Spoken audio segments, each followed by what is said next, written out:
Lucknow Pact was an important landmark in India's struggle for freedom, as it brought the extremist and moderate sections of Indian National Congress together under one common interest. In December 1916, the Indian National Congress and the Muslim League held their sessions at Lucknow. A joint scheme of reforms that came to be known as Lucknow Pact was formally adopted by the League and the Congress both. The League agreed to support the demand of self government for India. The Indian National Congress, on its part, agreed that the Muslim members of the legislatures would continue to be elected through separate electorates. Thus, the Lucknow Pact was seen as an important step on the road to Hindu Muslim unity.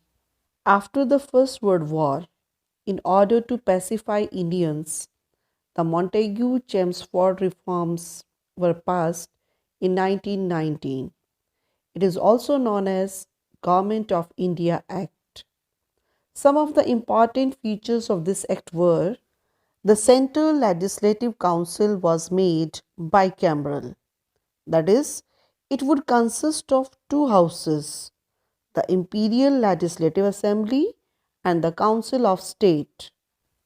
The term of the Assembly was fixed for 3 years and the Council for 5 years.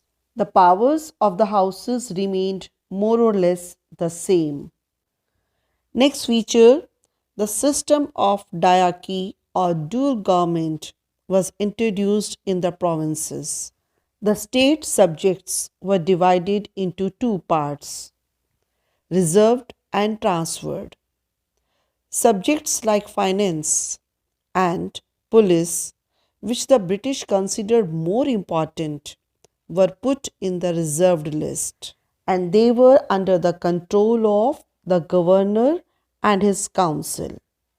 Subjects like education and public health, which the British considered less important, were put in the transfer list, for which the concerned ministers were responsible. Real power thus remained with the British. The act disappointed the Indians. Protests broke out all over the country. In March 1919, the government passed the Rowlatt Act under the presidentship of Sir Sidney Rowlatt. As per this act, the government could arrest anyone without a warrant and imprison him without a trial. No appeal or petition could be filed against such arrest. This act was called the Black Act. This further aroused public anger and led to mass demonstration. A country-wide protest was organized on 6 April 1919, which was observed as the National Humiliation Day. Gandhiji opposed Rowlatt Act. He gave a call for a mighty hartal on 6 April 1919. He asked people to hold public meetings against the Black Act. The Rowlatt Act also banned Indians from keeping any type of weapon.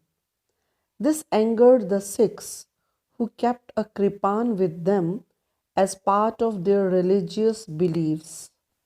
Gandhiji also made an appeal to observe hartal, and the response to Gandhiji's call was remarkable. Amritsar had observed a hartal on April 6 and complete peace was maintained. But the arrest of two leaders, Dr. Saifuddin Kichlu and Dr. Satyapal, in Amritsar on 10th April led to a mass agitation. On 13th April 1919, on the occasion of Baisakhi fair at Jallianwala Bagh, people organized a peaceful general meeting to protest against the act and the arrest. Suddenly, a British officer, General Dyer, entered the park with his troops and ordered them to open fire on the crowd with their machine guns. This was done without any warning to the people. The Jallianwala Bagh gates were closed, and the people, men, women, and children, could not escape to safety. Within a few minutes, about 1,000 people were killed and many more thousands critically injured. After this, martial law was declared in Punjab. People were tortured and newspapers were banned. Rabindranath Tagore expressed the pain and anger of the country by renouncing his knighthood to the British government. Mahatma Gandhi's faith in the British sense of justice and fair play was completely shaken.